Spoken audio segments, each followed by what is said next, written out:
programang ito ay rated SPG. Striktong patnubay at gabay ng magulang ang kailangan. Maaaring may masiselang tema, lengguwahe, karahasan, sexual, horror o droga na hindi angkop sa... Nagawa mo dito?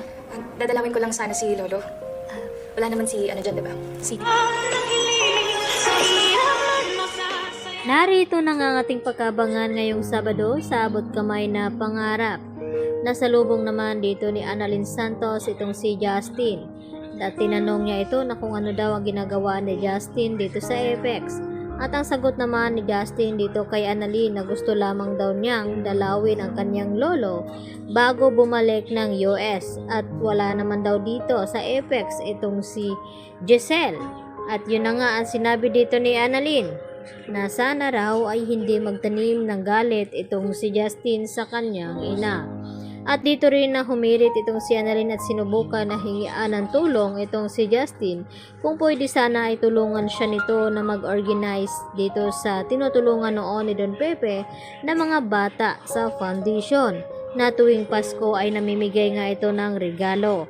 At dito naman na sinabi ni Justin kay Annalyn na nasaan ba daw itong si Zoe na pwede namang tumulong sa kanya.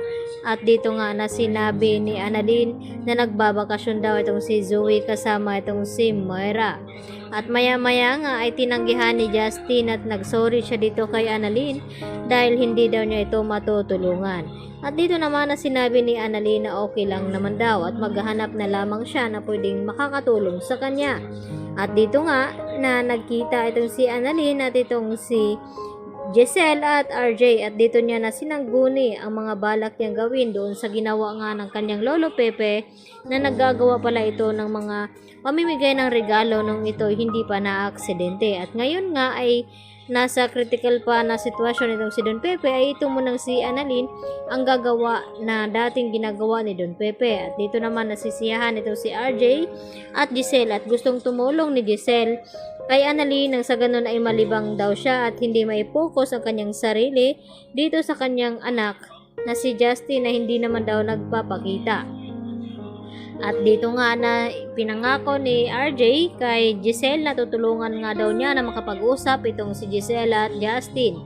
Subalit tila mahuhuli na nga ang lahat dahil nabalitaan nga ni Giselle na babalik na nga sa US itong si Justin. At dito rin nahuli niya dinalaw ang kanyang lolo Pepe at laking gulat ni Justin nang makausap niya itong si Don Pepe na may nahon ay nagpaalam ito. At dito nga nasihan ito si Justin dahil sa wakas ay nagising na nga itong si Don Pepe bago siya babalik ng US. At dito naman na nakikiusap muli itong si Don Pepe kay Annalyn na sana raw ay pagbalik nito ay mapatawad na ang tong kanyang ina.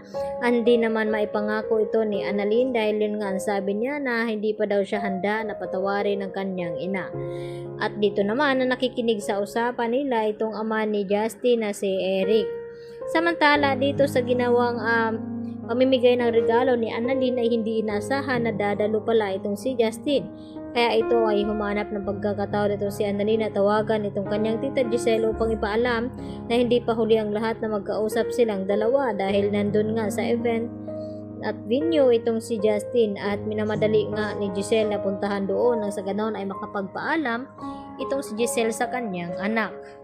At yan nga ang ating pakatutukan kung maaabutan pa ba ni Giselle itong kanyang anak dahil mapapansin ni Justin na tila may tinatawagan nga itong si Annalyn.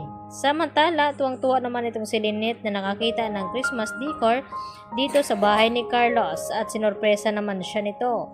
At dito nagpapasalamat ng husto itong si Lynette kay Carlos Benitez sa mga sorpresang ibinigay niya dito kay Lynette. Kaya naman ang ating pagkaabangan mamaya kung magkakausap pa ba itong si Justin at itong si Giselle.